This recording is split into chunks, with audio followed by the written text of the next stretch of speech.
ఒకసారి మేనత్త కూడా ఉన్నారు ఇక్కడ. మీరు మేనత్తమ్మ తేజేశ్వరికి, అంటే వాళ్ళ నాయన వాళ్ళ చెల్లె. మీ దగ్గరే పెరిగాడా అతను తేజేశ్వరి? మీరు కూడా పెంచారా? పోతుంటాం వస్తుంటాం అన్నోళ్ళ ఇల్లు కదా సార్, ఆడపిల్లలు వస్తుంటాం పోతుంటాము.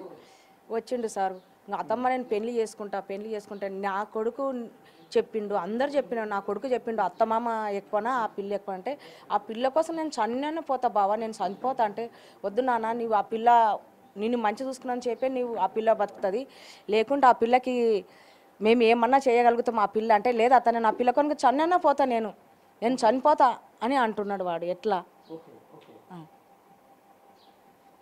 వాడు ఆ పిల్ల అంటే అంత ఇష్టపడుతున్నాడు సార్. వాడు ఎవరు మాట చెప్పలేడు, ఎవరు లేదు. నేను మా వదిన ఎక్కడన్నా తొలుకొని పోతామని రెట్టబట్టి గుంజుతుంటే కూడా వాడు వచ్చి వదిలేసేది. నన్ను మాధుని ఒక సైడ్ దొబ్బేది, నన్ను ఒక సైడ్ దొబ్బేది. నీకేమైందిరా ఇట్లా పోయిన పిల్ల ఎందుకు చేసుకుంటున్నావు? వద్దు తేజ వద్దు, నీకు మంచి పిల్ల వస్తుందిరా, మంచి భవిష్యత్తు ఉంటే కూడా అసలు మామూలు అక్కడ ఇక్కడ దొబ్బుతున్నాడు. ఇంకా వాడు నీ ఇట్లా చేస్తే ఎట్లా అని సార్, నేను మా వదిన వాడు మంగళవారం నాడు పోయిండు కదా, పిల్లగాడు ఎందుకు వేయలేదని మా వదిన నాతోనికి వచ్చింది, ఏడ్సని చెప్పనీకి వచ్చింది. రాని నీ అల్లుడు కనిపిస్తలే రాని అంటే, మేము ఆడోళ్ళకు ఉంటాయి కదా సార్, బాబునాయలను అడగాలనా అక్కడ అడగాలనా ఉంటుంది కదా, మేము ఒకతోని పోయినాం. పోతే ఉన్నాడు బాబు ఆపతలో ఉన్నాడు, ఇక్కడ సైడ్ పోయిండు అని చెప్పిండ్రు. మేము ఎక్కడ చేయాలని వాళ్ళు చెప్పిండ్రు, పూజలు చెప్పిండ్రు. నేను మా వదిన వాన పడుతుంటే కూడా పూజలు చేయనికపోతే ఆ పిల్ల స్నానం చేయలేదు సార్, అప్పిగా ఉంది, ఫోన్ మాట్లాడుకుంటూ తిరుగుతుంది. మేమేమి ఇక్కడ ఏడ్చుకుంటూ కూర్చున్నాం, పిల్ల కన్నే రాలే సార్. ఇంత ఇష్టపడి ఆ వల్ల ఇన్నావు కదా సార్, నా అల్లుడు ఏం చేసిండు దానికి? పోయేది ఉంటే అప్పుడే ఓనుండే కదా, వాడిని తీసుకుపోయి అక్కడ అవసరం ఏమొచ్చింది? మేము నిన్ను పోతుందని వద్దనలేదు కదా మేము. మా అన్న పరిస్థితి చూసినావు కదా సార్, వాడిని వాడే సార్ ఈ ఇంటికి ఆధారము. ఇంత పరిస్థితి వాళ్ళిద్దరూ పిచ్చి అయిపోయిండ్రు. మా వదిన మా అన్న ఇట్లా చేసి పెట్టాలది. వాళ్ళని చూసుకొని ఎవరున్నారు ఇప్పుడు? వాళ్ళని మేము వద్దని నీకు చేసుకోపో, పెళ్ళి అయినప్పుడు నువ్వు లేచిపోయినా మేము సంతోషపడుతుండే కదా. మా ఓడు ఏం తప్పు చేసిండు అది కావాలా సార్, అడగాల సార్ దాన్ని.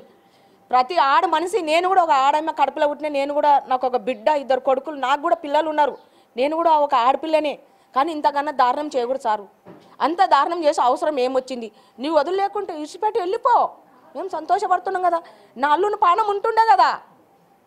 మేము ఇంత ఏంటికి చంపినాం, అంత రాజ్యం తీసుకుపోయి ఏంటికి చంపినావు అని కత్తికోకుండా చేస్తే అసలు పట్టుకునిక కూడా వాటి ముఖం చూడడానికి కూడా మాకు అవకాశం లేకపోయా.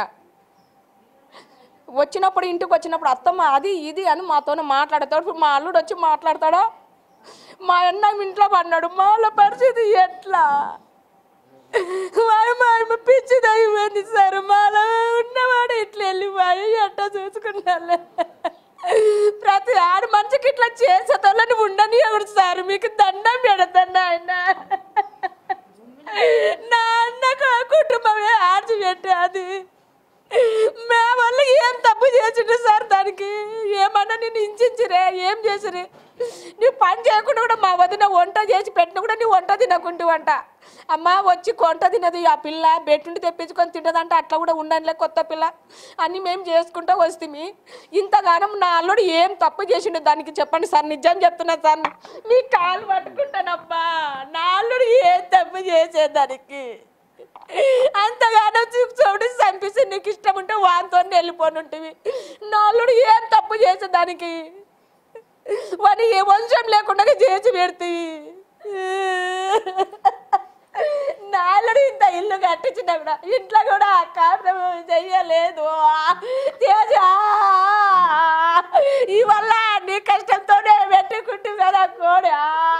నా అల్లుడా నీళ్ళు కొట్టి అవి కొట్టి ఇల్లు కడితే తండ్రి, నా తండ్రి నీవు అయ్యే అనాథ సేవము తేలిపోతే. నా తండ్రి మీ నాయన మంచంలో అన్నాడు, లేబతలు కూడా లేదురా నాయన్నా. నా ఇంటికి ఇట్లా వచ్చా నా తండ్రి కుటుంబానికి. ఓ నాయనా మీ పెంకము మంచిది కాలేదా? ఓ నాయనా నాయనా మీ కాలు పట్టుకుంటా దాన్ని ఊరి తీయాలి చూడు బిడ్డ, ఊరి తీయాలే, దాన్ని వదలకూడదు. మా వాళ్ళు పిచ్చోళ్ళు అయిపోయినారు. నువ్వు వాళ్ళు పిచ్చోళ్ళు అయిపోయిండ్రు. నా ఆడపిల్ల ఇట్లా చేయనికే ఇది కాకూడదు. ఎన్ని కుటుంబాలు ఆరిపోతున్నాయి. పేపర్లో మంది నాకు చదువు రాదు, పేపర్లో చూసి చెప్తారు ఇట్లనంట. నా అల్లుడు ఏం తప్పు చేసిండే, నువ్వు వెళ్ళిపోనుంటే ఇవి చంపించే అవసరం ఏం వచ్చే? నా అల్లుంది నిన్నేమన్నా ఈ కొట్టేనా చేసినా ఏం చేసా? నాళ్ళుని గబ్బులే పెడితే ఇంట్లో పెళ్లికి వెళ్ళారమ్మా మీరు? పెళ్లికి వెళ్ళారా? నేనే నా ఉన్నది వదిన నాతోనికి వచ్చింది సార్. నేనే నా వదిన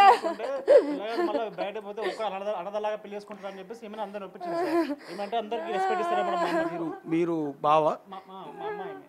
అదే మీరు బావ మరి మీరు మా బావ సార్ చనిపోయింది. మా బావ సార్ అంటే మొత్తం మా ఇంట్లోనే పెరిగింది సార్. వాడు ఎక్కువ మా ఇంట్లో అవన్నీ పెరిగినాడు అనమాట. పక్కన మా ఇల్లు కొంచెం ఇటు సైడ్ బ్యాక్ సైడ్ ఉంటుంది అనమాట. వాడు మా చిన్న నుంచి మేమంతా కలిసి ఒకటే బ్యాచ్ సార్ మాదంతా.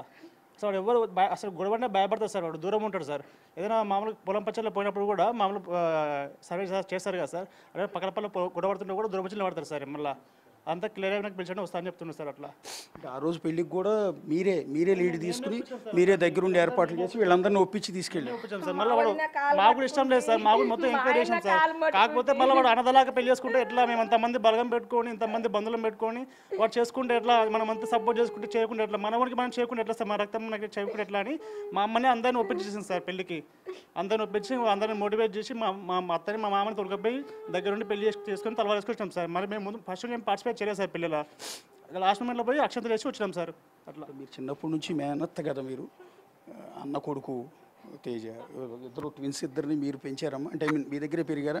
అంటే సార్ సార్ చెల్లెలు అయితే పెంచింది, వాళ్ళని ఎత్తుకోవడానికి పోయింది. కానీ మా చిన్న చెల్లెలు పెంచింది కానీ వాళ్ళతోనే పెద్దగా చేసేవారా కానే ఉంది అమ్మ. మా పెళ్ళిళ్ళైనా మా కాపురం మా ఇల్లు అయింది సార్. పోతుంటిమి మంచి దానిలోకి చెడ్డ దానిలోకి పోతుంటిమి. ఇద్దరు అన్నదమ్ములు బాగా కలిసి మెలిసి సార్. ఇద్దరు హాలిడేస్కి వస్తుండ్రి. మా ఇమ్నార్లో ఉండి చిన్నగా ఉన్నప్పుడు అన్న అక్కనే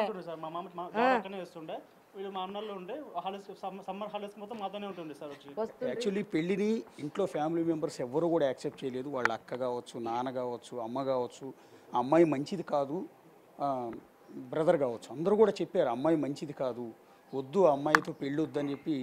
ఏకంగా తమ్ముడైతే ఇంట్లోంచి వెళ్ళిపోయాడు. కనీసం అలా అన్న తన తమ్ముడు మారతాడు అంటే సివియారిటీని అర్థం చేసుకుని కనీసం అమ్మాయిని వదిలేస్తాడేమో అనుకుంటే లేదు, అతను పట్టుబట్టి పెళ్లి చేసుకోవటం. అంటే ఆ విధంగా అమ్మాయి అతన్ని ట్రాప్లోకి దించింది. అతను కూడా తప్పట్టడానికి లేదు, ఎందుకంటే అతనికి కూడా ఐడియా వచ్చి ఉంటుంది. ఒకసారి అమ్మాయి వెళ్ళిపోయింది, పెళ్లి క్యాన్సిల్ చేసుకుంది, లేచిపోయింది అన్న విషయం కూడా తెలుసు అతనికి. తెలిసినా కూడా ఎందుకు మళ్ళీ పెళ్లి చేసుకున్నాడు అంటే అతని అమాయకత్వం అనాలా, మంచితనం అనాలా, లేకపోతే అమ్మాయి అతను ఆ విధంగా వల్ల వేసుకుంది, ట్రాప్ చేసింది అనేది చూడాల్సి ఉంటుంది. సో ఎంటైర్ ఫ్యామిలీ వెళ్ళలేదు. అతనే మొత్తం కంప్లీట్ అరేంజ్మెంట్స్ చేసుకున్నాడు గుళ్ళో పెళ్ళికి. సో అన్నీ చేసుకుని వెడ్డింగ్ కార్డ్స్ కూడా